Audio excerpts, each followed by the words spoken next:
The Famicom 3D system by Nintendo. Yep, 3D gameplay on the Japanese version of what we got over here as the NES, the Famicom. Oh my god, this is such a sleek, futuristic accessory.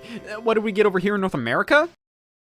A really bad shopping list. So we never got a full-blown official 3D gaming accessory for the NES over here. Any game that had a 3D mode, you would just use the typical paper glasses for. These were the reason why I never understood 3D branded technology being so much more expensive back then. Why are they expecting me to pay thousands more for a feature Spy Kids gave out for free? Well, have you tried playing Rad Racer in 3D?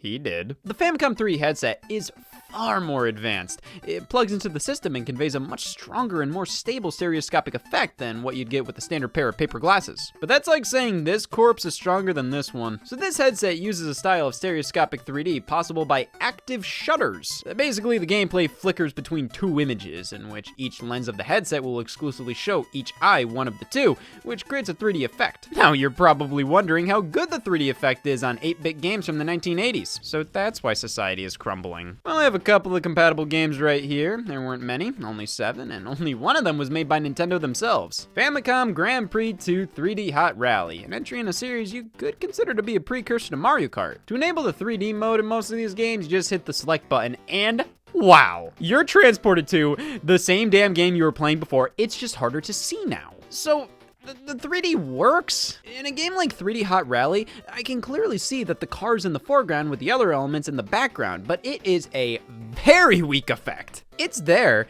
but I have yet to play any Famicom game where the 3D enhances the experience and doesn't hinder it. Take, for example, this game, Falcyon. Everybody knows Falcyon.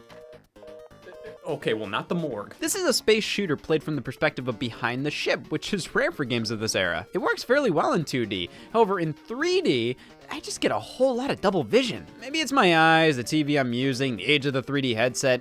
I don't know, because apparently this game is considered by some to have some of the best 3D on the system, though I cannot see how people would think it's necessary. This game, alongside all the others, works much better in 2D. The 3D is a cute little gimmick, but only for a second. Then after that, you ask yourself the fabled question: why? While the Famicom 3D system works, it doesn't add anything to these games other than a very slight feeling of depth. But if anything, it makes them harder to play due to the constant flickering and awkward headset. With the goggles on, it's like I'm playing the game with sunglasses. Everything's darker, and with the glasses using active shutters and the game flickering back and forth, the 3D may work most of the time, but it's always going to be a much clearer and easier experience playing in 2D. And the only games released for the thing were either just racers or shooters. And if they came over to North America, they included paper glasses in the package, which didn't work as well, but for how little the Famicom 3D system enhanced the experience, I think these were a fine substitute. Needless to say, the Famicom 3D system flopped. Only 7 games, none of which were the most compelling and only covered like 2 genres. The 3D effect, while there, wasn't good enough to warrant setting up the headset to play every time and investing in a whole ass accessory like this. Yep, I'm putting my foot down with the whole Famicom 3D system debate. Damn, Scott's just gonna say that in the open just like that?